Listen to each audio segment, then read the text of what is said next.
not do what I broader do. racial justice. And despite some occasional statements of support for black struggles, he often sought white allies rather than forging strong coalitions with black activists.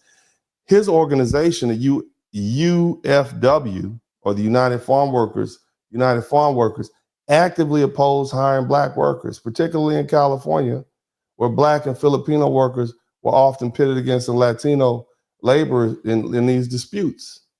Okay? So again, what you have to understand is throughout the 20th century, Mexican American leaders sought to establish a racial hierarchy where they would be positioned above black Americans, even though they'd be below white.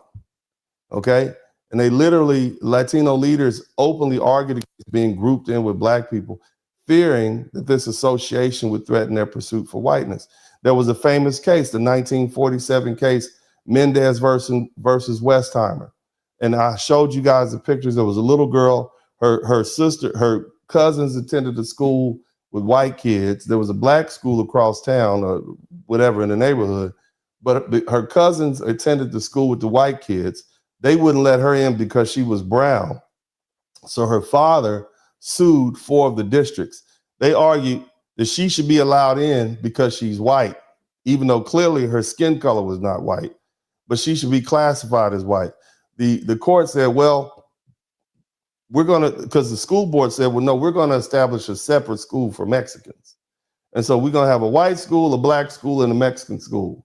And then that case was denied because that is not something that's allowed under the law. So they eventually let her go in with the white kids. But the bottom line is, the whole point was they've been fighting and fighting to be white. There was a Felix Terina, I told you, the president of LULAC in 1957. Many of you all's parents were alive. When asked about the black struggles and whatnot, he famously said, let the Negro fight his own battles. Let the Negro fight his own battles. This is one of them. Imagine if the leader of the NAACP, right, or the Black Action Network came out and say, let the Mexicans fight their own battles. Let the Asians fight their own battles, right? That would be like, wow, okay, cool, whatever. So you got to keep that in mind, okay? And so these folks have been fighting to be white. And it's been a failing strategy, okay? Despite their long history of fighting for whiteness, Mexican Americans learned a harsh lesson in the 1960s. White America is never going to fully accept them. And many of their own thinkers, and you see a lot of them on the internet confessing right now, right? They're never going to, because even though they were designated as white, the average white American is like, no, it's not going to happen. So there was a lot of pushback with that. Okay? Now here's the crazy part. Okay? Here's the crazy part. These folks petitioned courts to be classified as white and distance themselves from black struggles. But then, after 1964, 1965, when we were able to win our rights, right? We were able to secure civil rights in these victories. That is when they began to classify themselves as an oppressed minority. That's when they became brown. Okay, but even today, even right now, so there's very opportunistic in there. But even today, there's a struggle with deep-seated anti-blackness from the mejor la raza, or better the race mindset in Latin America, to the erasure of Afro-Latinos in Hispanic media and politics, and to the widespread discrimination against black people within their own families. You heard what the young lady said, okay? And so the lesson is clear. All right. Whiteness has always been conditional, and it has never been freely given to Latinos, and their failure to fully assimilate has left them without the benefits of whiteness, but also, and here's the key, without the solidarity of Black America. And this is the first time we as Black people are collectively saying, no, y'all on your own. Because see, they've always been able to come run to us after the white folk keep kicking them out and be down with the brown and start talking about black and brown. So this is a pivotal point in history right now in 2025. This is what is amazing to anybody who knows anything about history. This is the first time Black people are saying, No, our time, attention, and resources is not for free. We're not going to voluntarily give it to you, especially to those who haven't stood up for us. Okay? The other thing you have to understand about Black folks specifically is foundational Black Americans have never needed whiteness to define our identity or our power. We've never begged for acceptance to be white. Okay? We've literally forced the country to recognize us, our strength, our resilience as we are. Okay? And that is Black. And that's the fundamental difference between us. We didn't seek to be included in whiteness. We demanded to be respected as we are. That is our superpower. That is our superpower. See, the story of foundational Black Americans is not merely one of survival. It is one of victory where others folded, where others erased their own identities, whether it be Irish, Italian, Jewish, and even Latino, to be accepted. We resisted that. And not only did we resist it, but we resisted it in our own skin with our own identity, and we won. We were never meant to succeed. They brought us here in 1619, shackled and chained, stolen from our lands, forced to build the economy of the country that refused to recognize our humanity. But we never accept that definition of us.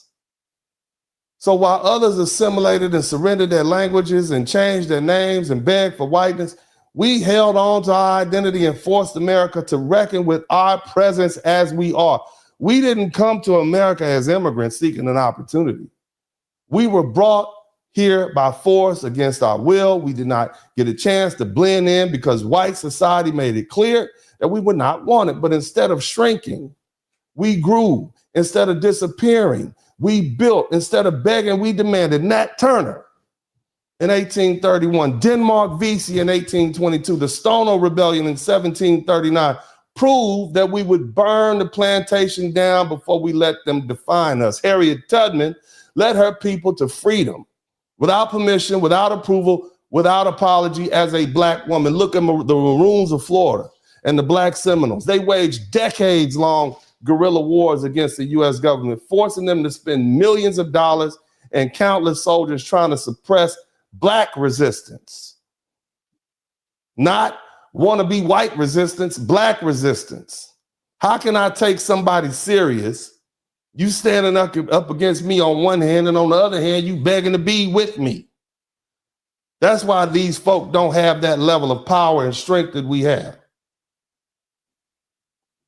Even when slavery legally ended in 1865, they tried to replace our chains with sharecropping and Jim Crow and redlining and mass incarceration. And we still didn't assimilate. They destroyed our communities. We rebuilt stronger. After slavery, they told us to assimilate or perish. We refused. Instead, we built our own. Black Wall Street in Tulsa, 1921. Durham and Richmond, thriving centers of Black wealth. It proved that we did not need white approval to succeed. Let me tell you something. We had historically Black colleges and universities, like Howard University in 1867, Fisk in 1866, Spelman in 1881, which engaged in generations of Black scholars and Black leaders. We made them accept us for who we were. They had the Harlem Renaissance, 1920s to 1930s. It redefined literature, music, and art on a global scale. And we didn't pretend to be white when we were creating that. We are Black. We refused to, look, let me tell you something. They refused to accept us, and then they tried to become us. See, we never begged white folk to accept us, like the Irish, the Italians, the Jews, and the Latinos. Yet everything they love about America comes from us. Jazz, blues, rock and roll, hip hop, all this music dominates the world. We set fashion trends, the slang, the culture, while they copy us and deny us and criminalize us. We led every major movement from freedom in America, forcing the country to live up to its so-called ideas. They tried to erase us but they could never stop imitating us. Party going on, we all looking at Dennis. Spurling, hit subscribe, it only take you a minute. Hit the cash app, super chat, be a penny. One is real good, but 20 more will be plenty. Blizzard King pay a visit, Big Blast my witness. Appreciate the love, that's black men doing business. Stand up, father and brother, loyalty is he. Hall of Fame game, he's known as Uncle D. Tell it just like be, representing for we know time is money, you learning and pay a fee. Know it's cold outside, but the podcast hot. Giving you a feeling that these others ain't got. Say it's cold outside, but the podcast hot. Giving you a feeling that these others ain't got. Yeah, know that the blizzard come through. Bundle up for the winter, know this hit. Darren Hay watch views. Hit the light, you know that the blizzard come through. Bundle up for the winter, know this hit. Darren Hay watch views. Hit the light.